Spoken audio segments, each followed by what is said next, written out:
if the dollar was no longer desired as the reserve, the value of the dollar on international exchanges would collapse, because we have these record trade deficits. I mean, the last trade deficit we had, all-time record high, we're running trade deficits of about $1.2 trillion a year. It is enormous. But the only reason we could do this is because the world will take dollars for their stuff. But if they go back to a gold standard, they ain't going to take dollars for their stuff. We're going to have to give them gold, which we don't have, or we're going to have to produce stuff, which we can't, because we don't have the factories. We don't have the infrastructure, the labor force, the supply chain. Peter Schiff has a lot to say about the market, and he thinks there's a lot people need to be prepared for in the coming times. His recent interview with the famous writer of the book Rich Dad Poor Dad, Robert Kiyosaki, has all the information you need to know before you make a move in the financial market. But first, make sure you hit the subscribe button and give this video a thumbs up while you're at it. Now, let's dive in. Peter Schiff is the CEO and Chief Global Strategist of Euro-Pacific Capital, and he's very well known for his appearances on radio as a financial spokesperson.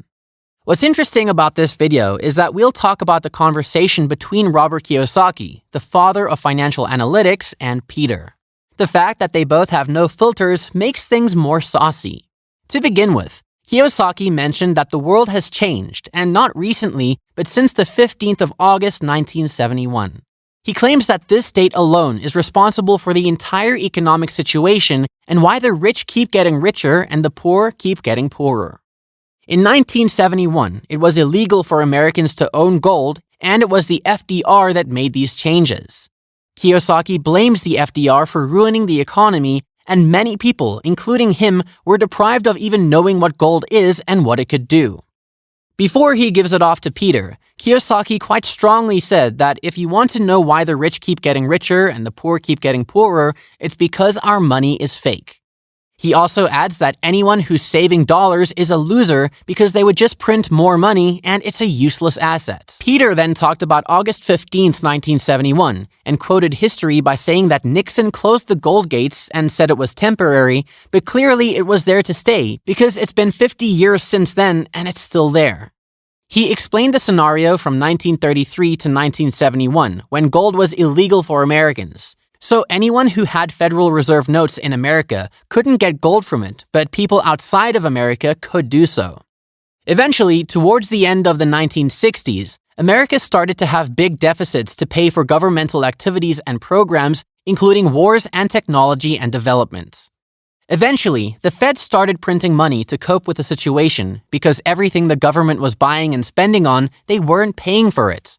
He believes that the impact of those policies back in the 1970s is still there and that it is very near that it will all implode. He thinks that very soon the dollar, which the government has tried to make so powerful, would soon collapse and bring gold back as the main standard. He added that back then everyone wanted to go with the gold standard because they thought that the dollar was backing up the gold and not the other way around. And so that way the price of gold would go down and the value of the dollar would rise, which would be great for the economy. So eventually, everyone, including the Secretary of Treasury and the Fed, went wrong and their theory failed. So what would a return of the gold standard at this point look like? According to Peter, it wouldn't be very delightful for America. A return for gold would mean a rejection for the dollar.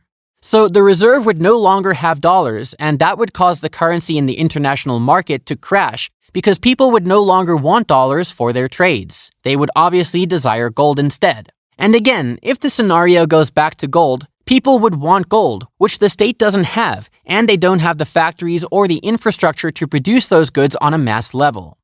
The monopoly is simple. People on the outside would not face the consequences of going back to the dollar as much as the Americans would. For them, they are importing their goods through the money that they print.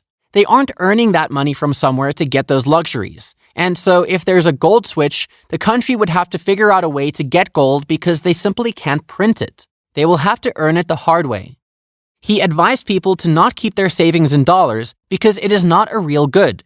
He wants people to explore real estate, foreign stocks, gold, and silver. That would be savings for the future with a promising return instead of some dollar bills that might actually end up crashing if this theory proves to be right. Peter added that both the Fed and the Secretary of Treasury are still just as incompetent as they were back then. He also said with distress that the Federal Reserve has done everything wrong since the COVID and that all the policies that they have come up with since have just proved wrong.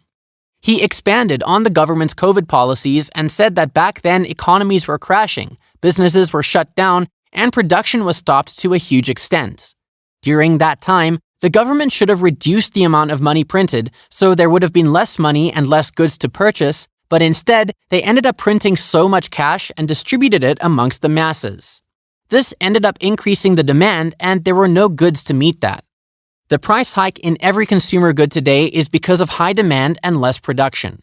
Even now, when the production has resumed and the markets are back on, the prices are just as high because they found a loophole to go up.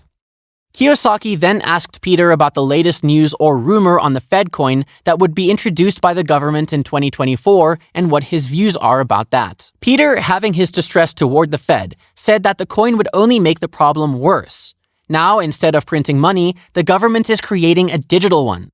This would only cause more inflation by putting money directly into the pockets of American citizens.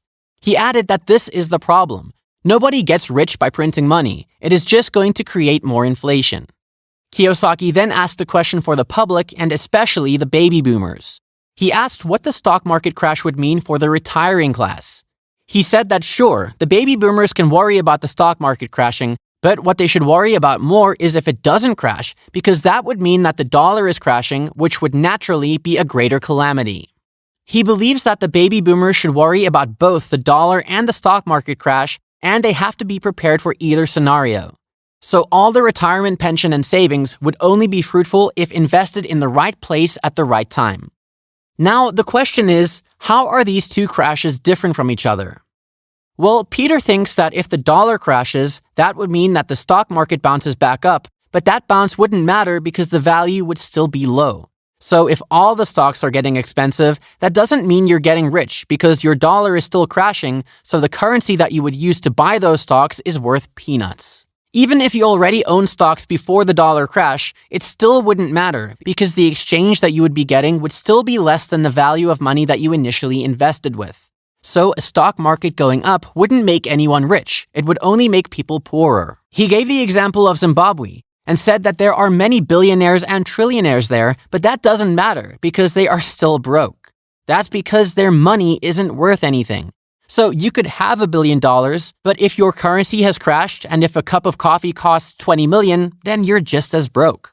However, if a stock market crashes and the dollar goes up, it is beneficial in the long run. People can buy stocks at discounted rates, and eventually, when the market bounces back, they can earn from the minimal investments. Peter's final words for the masses were that don't accumulate dollars, don't save cash, but instead look at real assets. Go for real estate. Get your hands on gold and silver if you have a retirement plan, because now is the right time to make the right move. All the cash that you have hard-earned and saved up might lose all its value if an unfortunate event like the dollar crash hits the markets.